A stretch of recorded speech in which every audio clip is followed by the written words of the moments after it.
nosso objetivo hoje, como já foi explanado há pouco, é trazer a orientação, né, à população. Desde já eu agradeço a contribuição de toda a população local, toda a população da região. Sem o auxílio, né, sem o apoio, e aí nesse ano 2020 foi possível visualizar o acréscimo da parceria e os incentivos que nós recebemos, né, tanto em itens, insumos, recursos financeiros e apoio aos nossos profissionais, que desde já eu também reforço aqui, parabenizo a garra de todos, né, nesse sentido tão difícil de pandemia que a gente está enfrentando aqui. E eu gostaria de ressaltar, antes de entrar no plano de aplicação, a missão institucional, né, do hospital. Nós estamos como empresa para servir ao ser humano na busca da restauração da saúde, e isso traz para a gente muitas obrigações, muitas demandas por conta do porte do nosso hospital. Nós estamos na condição de hospital e isso traz para nós muita responsabilidade, né, no porte secundário que nós somos, com foco aí a chegar à nossa visão, que é ser um hospital de referência, né, no sentido também de hospital-escola. E caminhando aqui para o nosso objetivo, que é a contextualização a toda a população, né, interessante ressaltar e destacar isso, a demanda da nossa transparência. Esse plano ele foi entregue ao município, né, para recebermos o recurso de acordo com a Lei 3.995.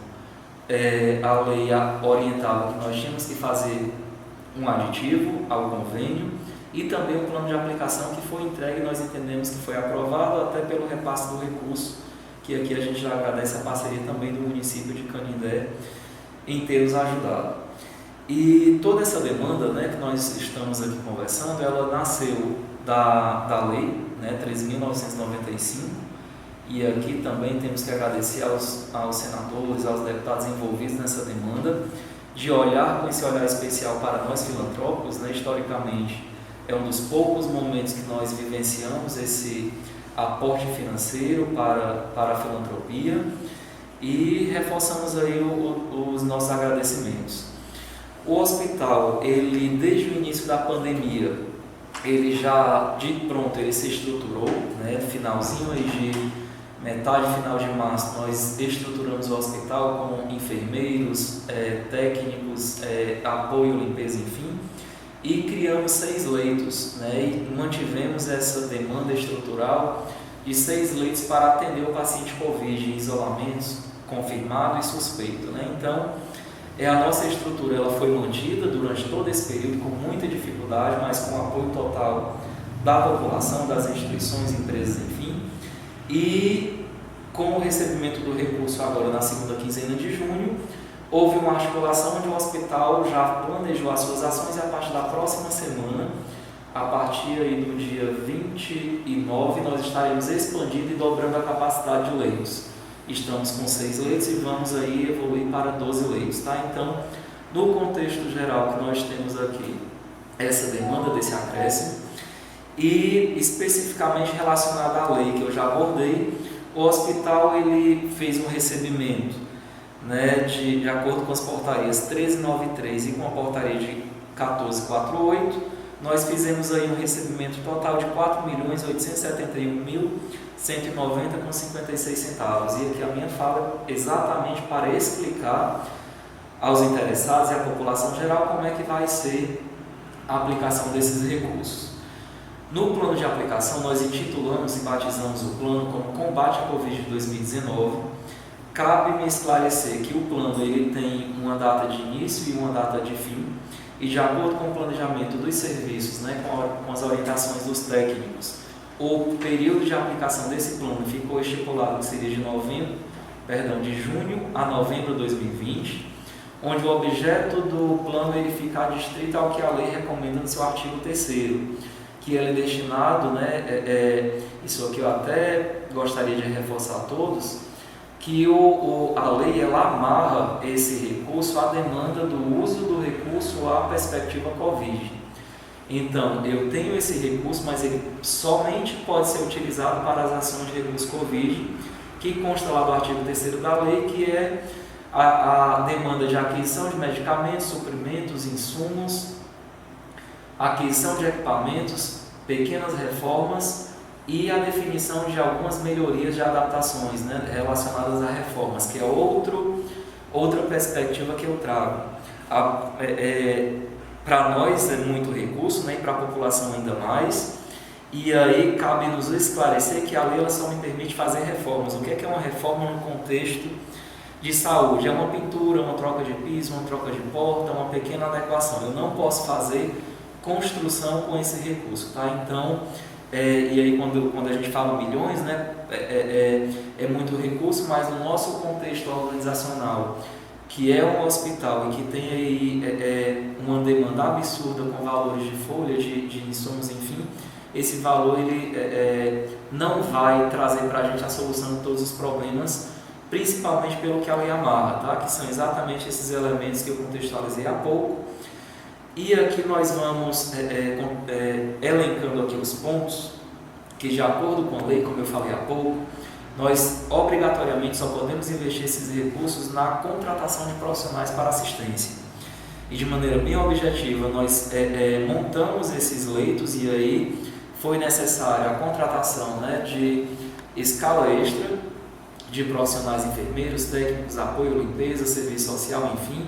Então, alguns profissionais, como eu já parabenizei aqui, reforço o agradecimento do trabalho árduo desses profissionais, que na maioria das vezes estão dobrando escala, né, para atender a essa escala. Então, para essa rubrica de contratação de pessoal, tendo aí os 6 meses do plano de aplicação, ficou destinado, né, ficou contingenciado um valor de R$ 1.738.485.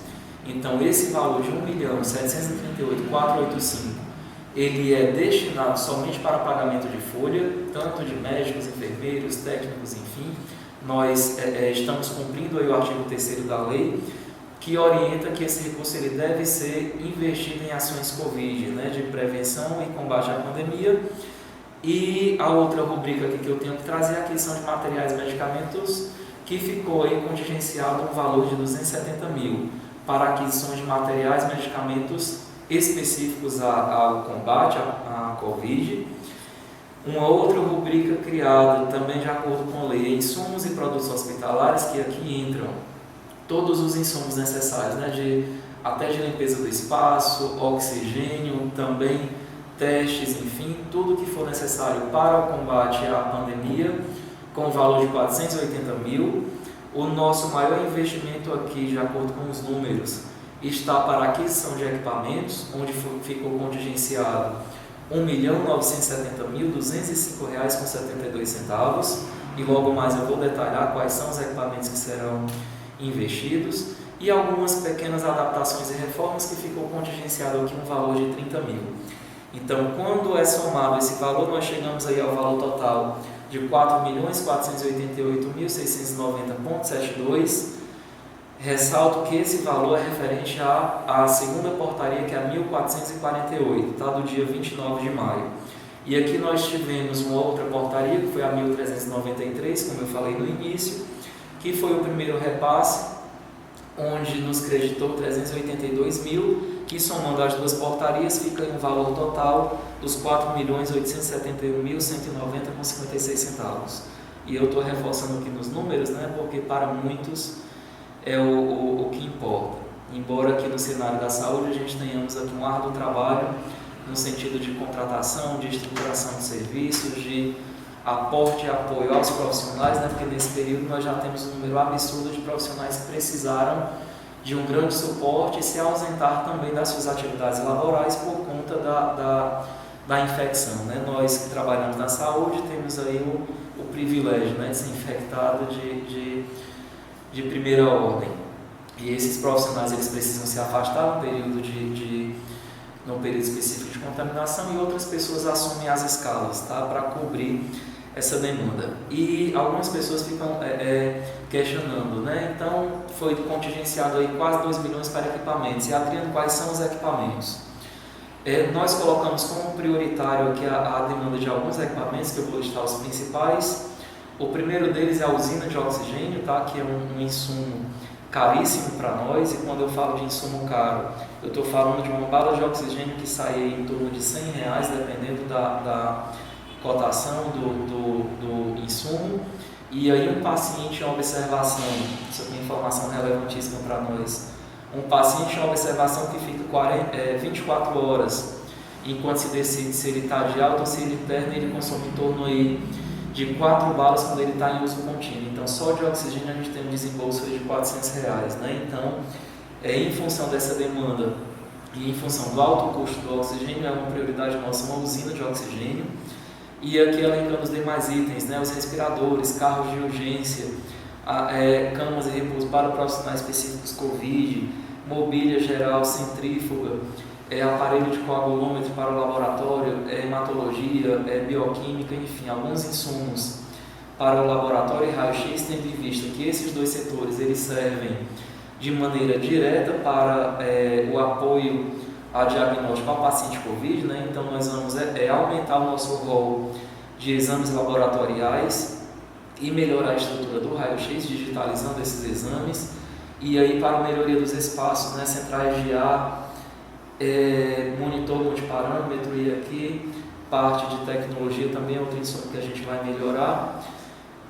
Deixa eu só consultar aqui. E aí termômetros digitais, carrinhos de transporte, enfim, são todos elementos que a gente vai melhorar a estrutura, né, com leitos, com colchões, enfim.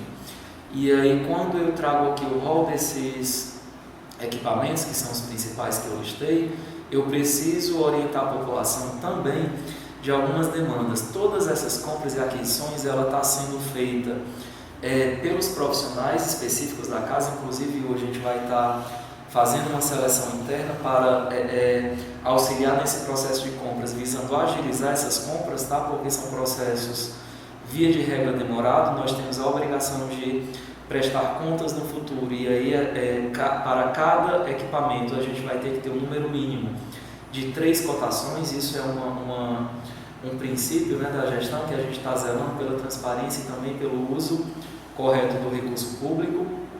E aqui nós temos um número mínimo de 3 cotações, e esses processos serão acompanhados com os fornecedores, né, inclusive consultando a demanda de existência do fornecedor, exigindo certidões, enfim. Então a gente está primando aqui por toda a demanda de controle nesse processo de compra, tá? E aqui tem uma informação que eu falei na nossa filial e falo aqui na matriz, que é esclarecer a população que uma crítica que nós sofremos muito, que é a demanda de levar recurso para a filial, né? No caso para Paracuru, ou trazer recurso de Paracuru para Canindé.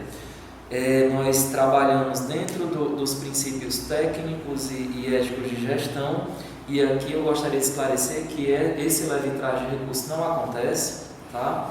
Reforçando ainda que os setores eles funcionam de forma independente. Lá em Paracuru nós temos setor de compras, em Canindé nós também temos setor financeiro em Canindé, em Paracuru também temos. Então os relatórios contábeis também são separados, ou seja, a gestão ela funciona de maneira independente, tá? Então só reforçando essa demanda, porque vez por outra nós sofremos críticas, né, com essa falsa informação, e aqui eu já aproveito para esclarecer. Essa lei ela nos obriga também a prestar contas, e aqui no tópico de prestação de contas, o que é que eu preciso trazer à população?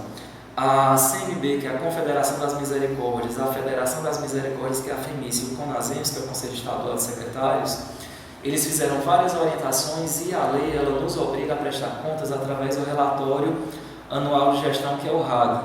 Então nós vamos fazer a nossa prestação de contas de todas as contratações feitas, de todos os recursos, materiais, medicamentos adquiridos, dos equipamentos, através de um documento específico que será entregue ao município.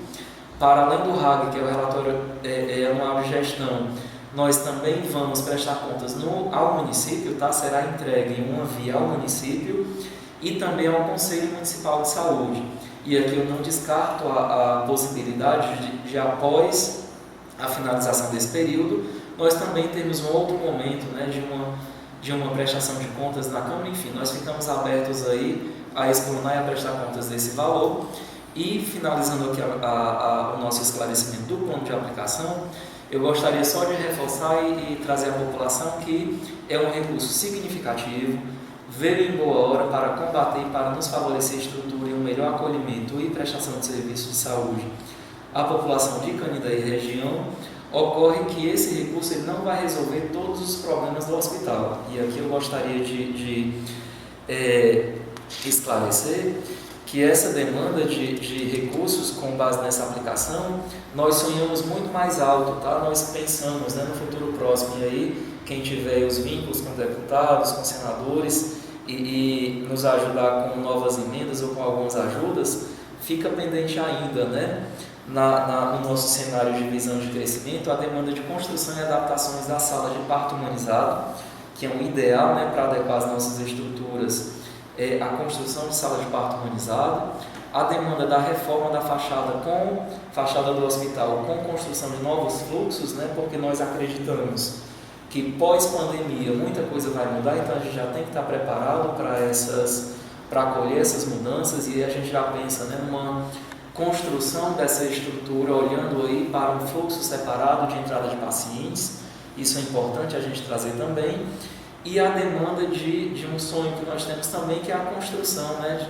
Não é nem a construção, a inserção de novos equipamentos no centro cirúrgico, visando aí a realização de cirurgias por vídeo, no sentido de melhorar a assistência da população. Então, da parte do hospital, nós gostaríamos de deixar claro, né, de que nós estamos aqui à disposição. Caso alguém tenha alguma dúvida, manda aí essas dúvidas para a gente. Tem a equipe aqui todo dia destinada a esses esclarecimentos. Algumas ações como o recurso que já entrou, né, nós já realizamos, que foi a aquisição de mais de 500 máscaras em 95, são EPIs, macacões, né, TNTs, os materiais também já foram adquiridos, oxigênio, enfim, muitas ações já foram realizadas. Essas são as que eu lembro de cabeça, né, que eu posso trazer aqui e deixar a população à disposição para dúvidas, tá?